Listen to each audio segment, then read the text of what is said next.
Thanks very much, everybody. And normally I'm a talker about tax credits at these meetings. I'm not a presenter of awards. So, Sandy, I hope I can do you justice. I've got about 5 minutes to capture Sandy's contributions. You can tell immediately that'll be impossible. But I do want to concentrate on a couple of areas, and then you'll get to hear from Sandy herself. And this is going to be hard for Sandy because, you know, we're not brought up to sit and listen to someone say amazingly nice things about us, even when they're true. We're all taught to be modest. American women, we're taught to be modest. I don't know about the men in the room. Okay, I should have qualified that. But she's okay. But she's had an absolutely remarkable career. I'm going to talk about 4 aspects of her career, and I won't have everything, and one of Sandy's friends just poked us and said we were talking too much while Peter was talking, and that's entirely true because we were comparing notes as to who was going to say what. Notice that we left plenty of time to do that since it's now 4:25. Her years with the state, what I'll call the wilderness years, when we lost her to the private sector, her years with the city, and now her years with the nation. And again, there's more on either side, but let's talk about those for a minute. Sandy came to state government, to DHCD's precursor agency, as we always say, that really rolls off the tongue, the executive office under Governor Michael Dukakis. And there was a governor in 1983 when he was elected to what many of us thought of as his first term, which was his second term, of course, who was an incredible believer in both public service and in housing. And it was a remarkable time to be involved in community development and housing in Massachusetts. We had legendary folks, still alums from that period of time. Of course, Sandy. Joe Flatley's in the back of the room. Amy Anthony was the cabinet secretary. Lang Keyes, who many of you know, was the undersecretary. Michael Tierney, who went on, of course, to greater glory in some ways at LISC, was also there. Patrick Lee was up at ANF as an undersecretary.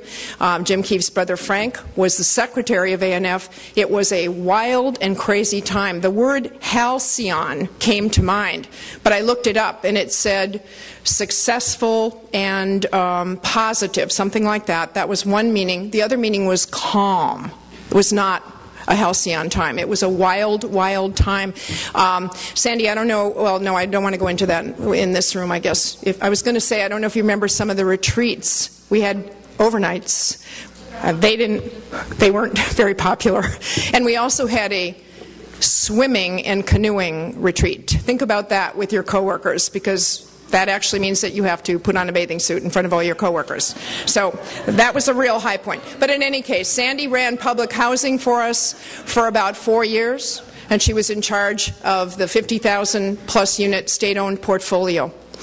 At the end of that period of time, those first years, even though she had the public sector bug, she joined Maloney Properties. That's what I'm calling the wilderness years, but of course they weren't. And she learned a great deal there and made a huge contribution as an executive vice president, learned even more about managing, owning and managing affordable housing.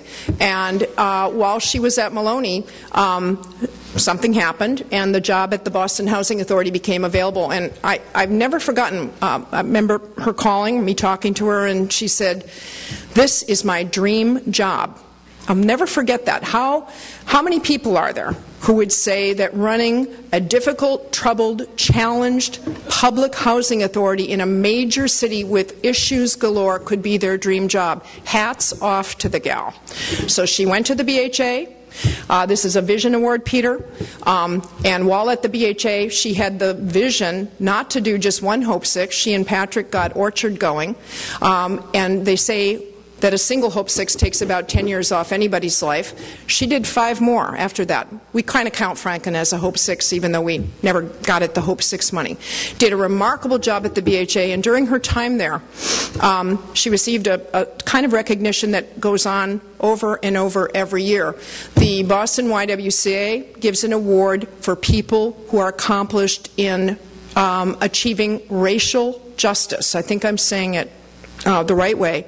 That award actually has a name, and it's named the Sandra B. Henriquez Racial Justice Award. phenomenal accomplishment.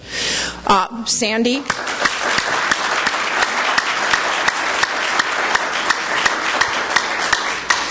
At the BHA, I would also say she had the vision to see that what she could do for the city of Boston, and it's about 30,000 public housing units, and all the money that she oversaw at the BHA, she could actually do for the country. A modest little vision. And when Barack Obama and Sean Donovan tapped her, she went off to D.C. Right now she's got over 1 million public housing units in her portfolio, 2.5 million voucher holders. John Mackey, you might be able to do the math. You're the only person in the room. Add up, please, what she oversees every year. It is absolutely remarkable. And in an era when there are public servants who are not good public servants, it's a particular pleasure to recognize a public servant of Sandy's stature.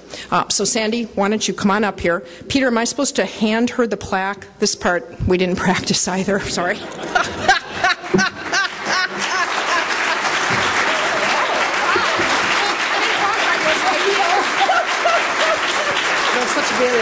I know that. Thank you. That wasn't me. Oh, you were there. I was not there. Oh, you were, because I remember what you said to me, but I'm not going to tell them. Okay. So, there it is. Thank you. Okay, now I'm going to sit down, right? Okay, good. Okay.